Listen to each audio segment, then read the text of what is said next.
on-target training out here in Oregon. Let me start, first of all, by expressing my deep gratitude and appreciation for all of you who have supported the channel over the years.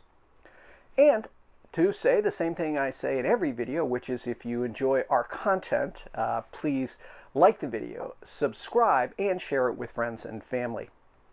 All right, today we're going to talk about a subject that has some controversy back and forth.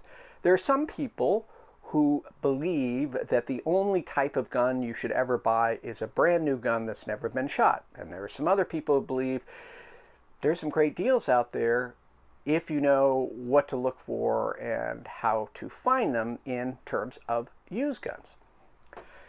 I think a particular great place to purchase used, but in most cases used very, very little, is police trades.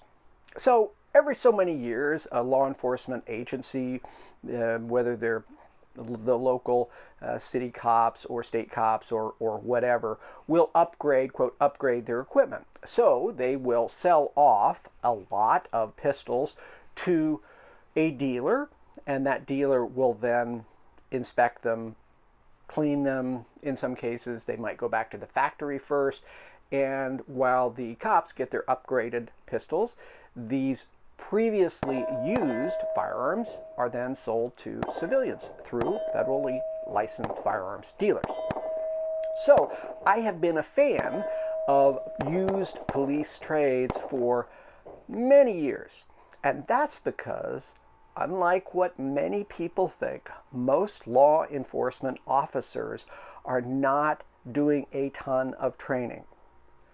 There is an exception to that, of course, with SWAT or special service groups that have a mission-specific focus that might involve, firearms negotiations, something beyond your average cop on the street. However, your average cop on the street typically qualifies twice a year, and in that qualification, they might expend a few hundred rounds, like maybe 200, 300. If the cop is a gun person, they like to train, they're going to shoot their duty firearm more than that, but your average cop is not going to shoot their duty weapon very much. So, in the case of this gun here, we have a Gen 1 M&P 9mm pistol.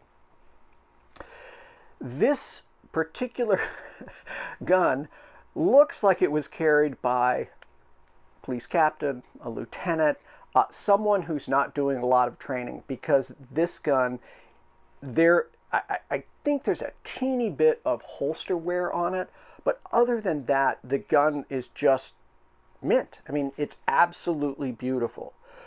The gun has fantastic a 3-dot night sight system that Smith sells with its gun. And these night sights, the tritium insert in them, it's bright as you can imagine. So this gun, my guess, was carried, but never shot very much. The magazine that's with it also, with the exception of a little bit of dirt and a little bit of grime, which I have yet to take the follower out and really clean the magazine, but there are no scratches, no nicks. The base plate is absolutely perfect. And I personally like the 1.0 versions of the Smith & Wesson line because of the beaver tail and the extended beaver tail here, which I think is really, really exceptional. When I inspected the barrel of the pistol itself, again, virtually no, I couldn't find anywhere in it whatsoever, and I was extremely impressed with how clean it was. There's just no wear. I mean, I was blown away. So essentially, by purchasing a police trade, save myself $250, $300 over what I'd pay retail for a new Smith & Wesson 2.0 pistol. Now, one thing I note about this gun is it has a trigger that breaks around 6.5 pounds. So we measured it several times and kept coming up with between 6.5 and 7 pounds. So it's heavier than I'd like, but it is quite. So again, typical Smith & Wesson, take up here, clean break here, and a distinct reset. And some of the earlier Smith & Wesson pistols, the first gen that came out, really didn't have any kind of tactile reset. Some people don't give a crap. I happen to like it. I just like to learn where that is, and then I just keep my finger on the face of the trigger when I'm at point on target, and I don't have to take up the slack each time. Nevertheless, that being said, the heavier trigger is heavier than I'm used to, and it requires me to be more deliberate about pressing that trigger, because most of my other M&P pistols have either I've shot them so much that the trigger is just much better than it was, or I've had some work by BG Gunworks, who does some wonderful things to stock Smith & Wesson triggers without replacing any of the Smith & Wesson parts.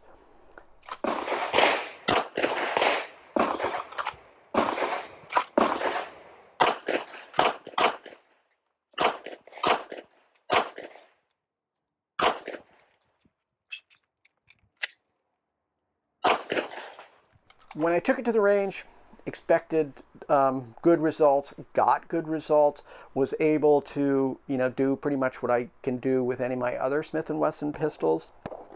I'm just super impressed with the quality of this police trade, and urge you guys, if you've never considered looking at used guns, look at police trades. Usually they're maintained. And even if you get a police trade that has some holster wear on it, usually the internal components of the gun, if you inspect them, you'll see the gun probably has not been used very much. So yes, there's some risk because you don't know who else shot it, but most polymer frame pistols today can really put up with thousands and thousands and thousands of rounds, I should say tens of thousands of rounds, and as long as the recoil springs are replaced every 5,000-10,000 rounds, like that pistol's going to keep going. I've even shot some Gen 2 Glock 17 pistols that had the original Glock springs. You may remember this with their plastic.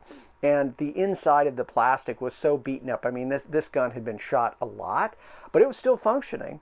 And the Smith & Wesson trade here, inspecting it and seeing it, the gun was either sent back to the factory for the update, but the blue on the spring itself here, on the recoil spring, is what it looks like with any brand new recoil spring. So it's certainly possible they took this gun and cleaned it and put in new recoil spring, although looking at the rest of the gun, even the slide itself, there's so little wear. I just believe this was one of those guns owned by someone who did not shoot, and they may qualify. They may have shot over the course of several years. They qualified maybe once. There are many departments that only require one qualification a year. So if you assume 300 rounds over the course of 5 years, that's 1,500 rounds. This gun doesn't even look like it's been shot that much. So anyway, there are some great deals out there.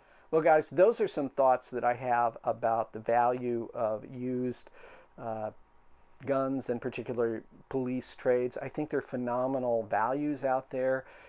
Check it out, and work with a dealer that you trust, that's going to be straight with you.